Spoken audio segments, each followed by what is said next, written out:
Welcome to another episode of Ask the Expert on Fox 4. I'm your host, Hannah Guthrie, and today we're talking about the law, a defense attorney. Hopefully you'll never need one, but if you do, I have an expert here who can tell you what to look for. Greg Watt with the Watt Law Firm. Thanks for being here. Yeah, thank you for having me. Thank you, Tana. I appreciate your hospitality. It's nice to have this discussion. I'm sure there's a lot of viewers who may not have a lot of understanding about what defense attorneys do, specifically in the criminal context. We know what you do. You go to yell, sidebar, judge, objection. Yeah. You can't handle the truth. So, right. Yeah, absolutely. Well, tell me about one of your cases that would make a good episode of CSI. There's several of them, but one that comes to my memory is I had a young guy who came in. This has been some years ago, and he said, Greg, I've been wrongly accused of a crime, and he said, it's not something highly involved. He said it's not very serious, but I was accused of stealing, and he said I'm not willing to take a plea agreement of any kind. I didn't do this.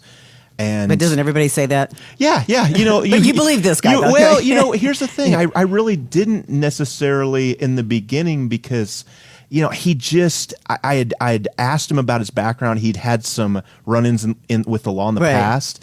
And so, unfortunately, I probably didn't give him as much benefit of the doubt as I probably should have. Right. And so he hired me, and we jumped into his case. We requested of course, the police reports. We requested the video from the store. And yeah, like I said, it wasn't a huge case, but I started looking at the video, and I said to myself, wow, this person in the video looks exactly like my client, but yet he's saying he didn't do it. So what's not adding up? So I went back and looked at the video a couple more times, and I'm like, it just looks like him. What am I missing? Right. And so there was a moment where I looked at it with him. I said, you got to look at this with me. I'm bringing you in because I think this guy resembles you to a T. And so he goes, yeah, you're right. It does resemble me. I didn't do it. Yeah, but he said I didn't do it.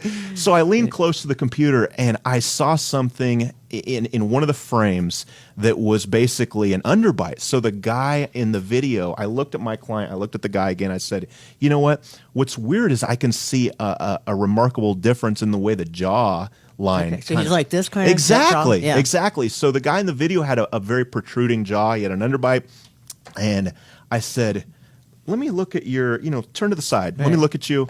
And that was it. From there, we were off to the races. So we got a medical expert involved because, frankly, the prosecutor really wasn't on our side. He didn't see what we saw. But then we got a medical expert involved and started kind of laying out the differences of what this man's jaw looked like, his facial structure, and then described really, you can't fake an underbite. You either have it or you don't. Yeah. And so we got the case dismissed. And I learned a lot about just trusting your client. I mean, sometimes you're going to deal with people who are going to lie to you, and I get that. But, after that case, I really started stepping back and just listening a little bit better, which I think is part of the job. Mm-hmm. Did they ever catch the bad guy, the underbite guy? Of course not. Mr. Underbite, he's in the wind. But your client was exonerated. Yeah. So it's a small case in the scheme of things, but to him, it was a huge case. He said to me, look, my family, my family trusts me finally, and I've earned that, and it took a long time to get that back, and I have been on the straight and narrow for some years now. Right. And he said, I am not going to lose their trust over walking in and pleading guilty is something I didn't do. So what do you look for in a defense attorney? Good question. So I will tell you, the first thing I would look for is heart. You got to have somebody that's a little bit gamey, somebody that's going to step up and have some confidence to speak on your behalf.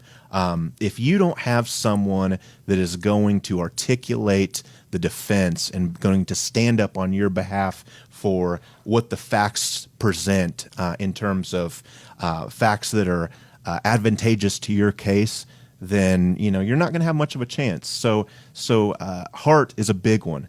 Obviously, credentials. You want to have somebody who has got the background in defense. I will say that I believe a background in law enforcement is paramount. Do you have that? I do. So I was a prosecutor in Jackson County, downtown Kansas City, for 5 years, and that's how I got my start. I was hired by who's an individual who's now a judge named Jim Knatzer. So he was the prosecutor for Jackson County for some years, and he hired me along with another individual who's currently a judge named Kevin Harrell, and Kevin was Jim Knatzer's right-hand man. And so I had interned in that office and then also the Tulsa County DA's office. And I knew I really enjoyed that world. And once I got into it, I enjoyed it for the 5 years I was there. But I knew it wasn't going to be a long-term fit for me. It just wasn't a good fit for like a 10, 20, 30-year career. But then why is it important, though, to have that defense background? I mean, the prosecutorial background. Yeah, absolutely. So when you are a prosecutor, you are looking at cases from the very beginning, and so you're looking at what's called a referral from the police. So in our case with Jackson County, most of those referrals from KCPD. Okay, so KCPD is going to originate a case. The detectives that work up a case are going to put together a packet of reports that are relevant to that case and all the issues pertaining to it. So that packet is then going to be sent over to the prosecutor's office.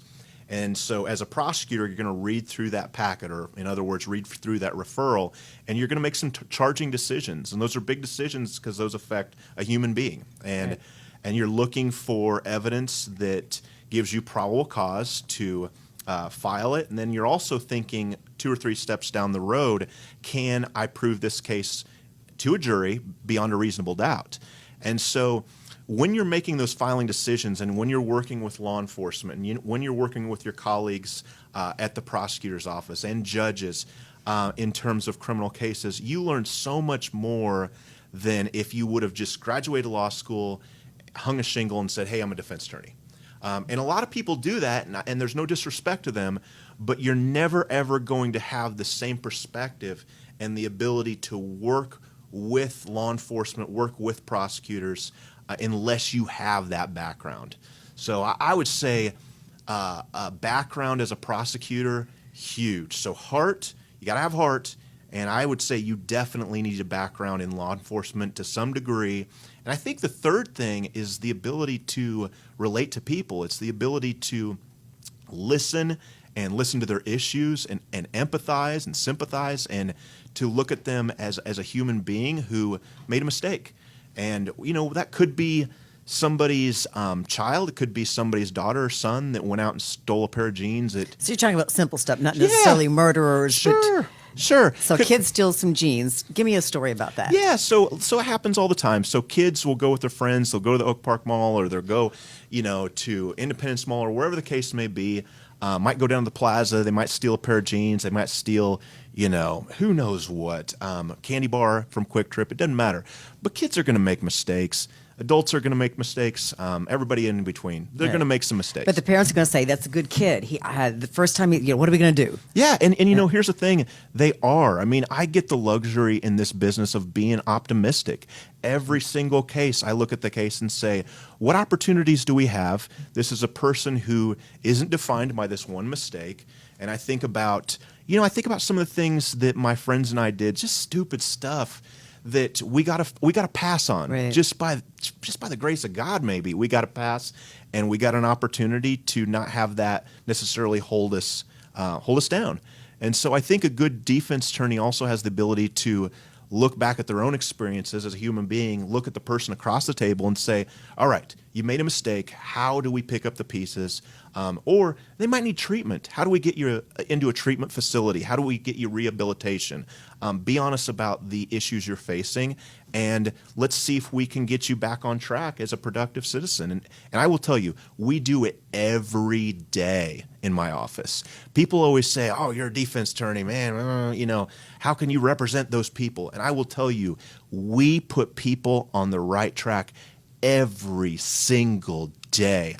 It's exciting. It makes me wake up. It makes me reinvigorated every day about what humanity's capable of, and people are capable of changing. And plus, we just didn't get caught, like you said. Right. We didn't get caught. Cheers. Yeah. Don't cast that first stone. Yeah, exactly. But, it is important to have a good defense attorney in cases like that. But also, I'm thinking of the case of Ricky Kidd. It was in the news. He was falsely convicted of 2 murders and 23 years in prison. Yes, horrific. And he's out, and he didn't do it. And, a good defense attorney would have come in handy there. Sure. Somebody's willing to look at the evidence. Somebody's willing to ask the hard questions in a trial. Somebody's that's willing to also keep abreast of all of the different changes in science that have happened even in my short career. I've only been out practicing law for about 11 years. So much has changed. Like the DNA stuff. Is that just amazing? Yeah, absolutely. DNA. And then also so much of what I do is also involving behind-the-scenes work at crime labs and understanding the technology that they're using in terms of ballistics, in terms of what we call gas chromatography, which is a separation science for blood. So, so often these cases that we're getting, your client had substances in their blood. And so we look at the evidence, we look at what's called, and I won't get into a lot of detail, but it's called a chromatogram. And it's produced by that technology. And if you can't read the chromatogram, if you don't have any background in gas chromatography, if you don't have any background in liquid chromatography, some of these tests that are being used by crime labs, well, what good are you going to do your client?